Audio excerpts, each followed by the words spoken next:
আসসালামু আলাইকুম, সবাই কেমন আছেন? আশা করি সবাই ভালো আছেন। এখানে কিন্তু মুগ ডাল আর মসুর ডাল এগুলো আমি ধুইয়া নিছি। আজকে এই ডালটা আমি বুনা করবো, এই বুনাটা আপনাদেরকে দেখাবো। আর এই জায়গায় কিন্তু বেগুন কেটে নিছি, বেগুন কিন্তু আমি রান্না করবো, মাগুর মাছ দিয়ে বেগুন রান্না করবো। আদা বাটা জিরা বাটা দিয়ে দিলাম একটু, স্বাদ মতো লবণ।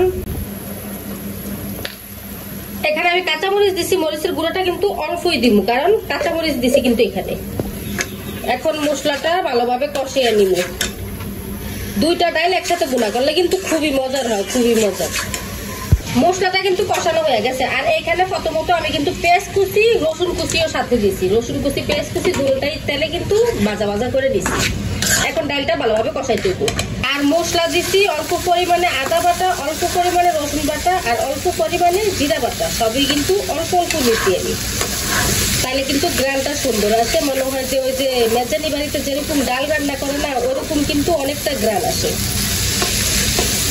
আমার ডাল কিন্তু কষানো হয়ে গেছে, এই যে নিচ দিয়ে এখন লেগে লেগে যাইতেছে। এখন আমি দিয়ে দিব পানি।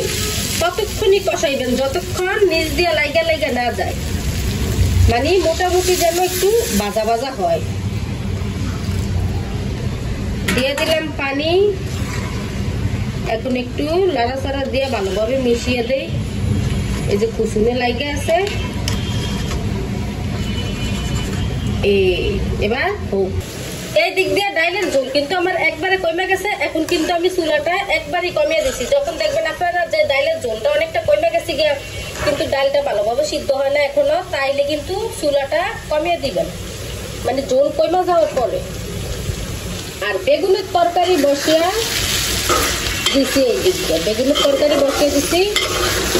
এটা কিন্তু কষাইতেছে, কষানো হয়ে গেছে গিয়ে প্রায়। এখন জল দিয়ে দিলে এটা রান্না করবো মাগুর মাছ দিয়ে। প্রথমেই তো বললাম, এই যে দেখেন এই মাগুর মাছ, এগুলো চামড়া উড়ানোর জন্য কিন্তু আমি বহুত চেষ্টা করছি, পারি না। পাঙ্গাস মাছের চামড়াটা যেরকম উড়াইতে পারি, মানে কাঁচা থাকতে, এটা কিন্তু পারি না। এই যে কোনো রকম এদিক দিয়ে উঠাইছি, এদিক দিয়ে বাইরেও লেছি, আর এগুলো উড়াইতে পারি না। কিন্তু উড়াইতে না পারলেও কি হয়েছে, আমি কিন্তু খুব ভালোভাবে ধুইছি।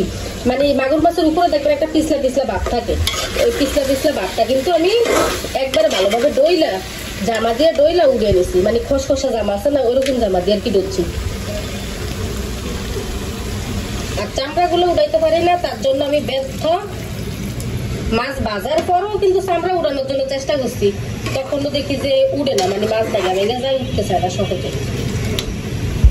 এখন কিন্তু আমার ডাল গুঁড়াটা হয়ে গেছে গিয়া, আমার ডালগুলো সিদ্ধ হয়ে গেছে। মুগ ডাল মসুর ডাল দুটোটাই সিদ্ধ হয়ে গেছে, আমি চেক করছি, ডাল গুঁড়াটা হয়ে গেছে। এইভাবে গুঁড়া করে দেখবেন, অবশ্যই আশা করি মজা হইব। সেম এইভাবে যদি করেন মজা হবে কিন্তু অনেক। আর চুলাটা বন্ধ করে দিলে কিন্তু এই যে যেটুকু ভিজা ভিজা আছে না, এগুলো কিন্তু একবারে শুকনো হয়ে যাবে, মানে ডালটা পুরো শুকনো শুকনো হয়ে যাবে। এই যে দেখেন আমার ডাল বোনার যে পানিটা ছিল, ওই পানিটা কিন্তু শুকনো হয়ে গেছে গিয়া। এই যে ডাল বোনাটা কত সুন্দর হয়েছে দেখছেন, গ্যারানটাও কিন্তু খুব সুন্দর হয়েছে। আর এরকম ডাল বোনা কিন্তু খাইতেও খুবই মজা লাগে। আর এই দিকে দেখেন আমার বেগুনের তরকারির অবস্থা, মাগুর মাছ দিয়ে বেগুন দিয়ে এই রান্নাটাও কিন্তু আমার প্রায় হয়ে গেছে গিয়ে আর কি। আর অল্প একটু জল আমি কমাবো, তাইলেই শেষ, রান্না শেষ। তো সবাই ভালো থাকবেন, সুস্থ থাকবেন, আল্লাহ হাফেজ।